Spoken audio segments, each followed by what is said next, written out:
ఉంది సార్ మంగళగిరి వేడులు ఎలా ఉన్నాయి? రాజకీయ వేడి ఎలా ఉంది? రాజకీయ వేడి బాగానే ఉందండి. టీడీపీకి బాగా అనుకూలంగా ఉంది ఈసారి. ఓకే. ఏంటంటే ముందల వైసీపీ వాళ్ళు చేశారు. ఆళ్ళకే రామకృష్ణారెడ్డి ఉమ్, బాగానే ఉంది ఆయన పరిపాలన. ఉమ్, ఇప్పుడు లోకేష్కి కొద్దిగా మద్దతు ఇద్దామని ఉమ్. అందరూ అనుకుంటున్నారు. ఓకే. అంటే లాస్ట్ టైం ఏంటంటే లోకేష్ గారికి ఇక్కడ మంగళగిరి నుంచి పోటీ చేసినప్పుడు ఆయనకి ఏంటంటే ఓటమి చూపించడం జరిగింది. మరి ఈసారి ఎలా ఉండబోతుంది మరి? ఫస్ట్లో ఆయన పోటీ చేసి ఆర్కే మీద ఓడిపోయాడంటే కొద్దిగా బలహీనత పడింది టీడీపీ. అందులో ఈ మంగళగిరినే కాదు, అనేక జిల్లాలు కూడా. ఈసారి ఏంటంటే కొద్దిగా ఆయనకి మంచి పనులు చేస్తున్నాడు. కుట్టు మిషన్లని, నెట్టుడి బళ్ళని ఏదో ఒకటి సాయం చేస్తున్నాడు.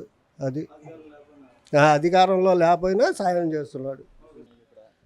ఇక డెవలప్ అయినట్టు ఏం కానరాలా, అంత ముందు ఉన్నట్టు ఇప్పుడేం లేదు. వ్యాపారాల్లో మెయిన్ అయితే చాలా దెబ్బతిన్నాయి. ఎందుకంటే మేము వ్యాపారస్తులం కాబట్టి చదువుతున్నాం. చాలా దెబ్బతిన్నాయి. అంతకుముందు వారానికి వచ్చి ఒక 20,000 అమ్మితే ఇప్పుడు వారానికి వచ్చేసరికి 7,000 అమ్మేసరికి గట్టి పరిస్థితి అయిపోయింది. ఎందుకంటే లేబర్కి పనులు ఉంటే ఆ వ్యాపారం ఆటోమేటిక్గా పెరిగిద్ది. లేబర్కి పనులు లేవు, ఇసుక పెంచేసారు. అదేంటంటే ఇసుక ఆయన దోశాడు అంటాడు, ఆయనప్పుడు 1,200 వచ్చింది ట్రాక్టర్, ఇప్పుడు ఈయన వచ్చేసరికి 6,000 వస్తుంది. మరి ఎవరు దోశారు అనేది వాళ్ళే అర్థం చేసుకోవాలా, జనాలకు కూడా అర్థం అవ్వాలా. అది ఏంది లేబర్కి పనులు లేకుండా చేశాడు. అదేంటంటే ఇక్కడ వ్యాపారాలు మొత్తం డల్లు, ఇక్కడ అభివృద్ధి అనేది నిల్లు. ఆల్రెడీ వాళ్ళ ఎమ్మెల్యేనే ఆర్కే గారే చెప్పాడు, నా సొంత డబ్బులతో నిధులతో చేశాను, నాకు 1,200 కోట్లు విడుదల చేస్తున్నాడు మంగళగిరి తరఫున, విడుదల చేయలేదు, నేనే సొంత డబ్బులతో లాస్ అయ్యానని చెప్పి రాజీనామా చేసి పక్క పార్టీలోకి వెళ్ళి మళ్ళీ ఆయన వచ్చిన ఉదంతాలు కూడా ఉన్నాయి. అది ఇంక ఏంటంటే వాళ్ళ మాటలో వాళ్ళకే లేదండి. రాజధాని 3 దారాలు అన్నాడు, ఒక రాజధానికి కూడా ఇక్కడ గతి లేదు, ఉన్న రాజధాని డెవలప్ చేయడానికి లేదు.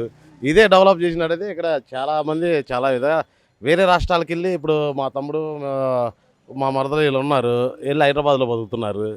వాళ్ళు టాప్ మేస్తుండే, నేను టాప్ మేస్తుండే, మా నాన్నది ఇది చెబుతున్నా అండి. అది వెళ్ళి బయటికి వెళ్ళి మేము బతకాల్సిన అవసరం లేదు, వాళ్ళే వచ్చి ఆడ బతికారు ఒకప్పుడు.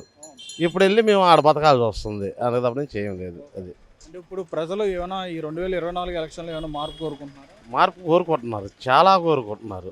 ఇదైతే గ్యారంటీ. ఇక్కడ మంగళగిరిలోకి వచ్చేటప్పటికి ఎలా ఉండబోతుంది మరి ఇక్కడ మార్పు? ఇక్కడ మార్పు అయితే లోకేష్ అయితే గ్యారంటీ అండి. 50,000 మెజారిటీ గ్యారంటీ, ఇదైతే పక్కా. అంటే ఆయనకి దగ్గర లాస్ట్ టైం అయితే ఆయనకి ఓటమి అనేది చూపించారు. ఓటమి చూపించారంటే అండి, అప్పటికప్పుడు ఒక 20 రోజులు 30 రోజులు ముంగలో వచ్చాడు ఆయన, ఇలువేంది తెలియదు. అప్పటికి ఆర్కే గారు గడప గడపకి 4-5 సార్లు తొక్కున్నాడు. ఆయన్ని నమ్మారు అందరూ, అది ఆయన నమ్మారు. ఒకసారి ఛాన్సీమని అడిగారు, ఇచ్చాం. అక్కడైతే ఏం కానరాలా, రావడంతోనే ముందు లేబర్ మీద దెబ్బేసాడండి. ఆ లేబర్ కోలుకుంటేనే కదండి ఎన్ని సంస్థలు లేబర్ మీద బతుకుతున్నాయో వాళ్ళు కూడా అర్థం చేసుకోవాలి. అది ఇప్పుడు రాష్ట్రం మనది డెవలప్ అవ్వాలి అని చెప్పి అనుకుంటే పైన ఏ ప్రభుత్వం ఉంటే బాగుంటుంది? అయితే పైన ఎన్డీఏ ప్రభుత్వం ఉండాలండి, ఇక్కడ చంద్రబాబు నాయుడు గారు ఉండాలండి.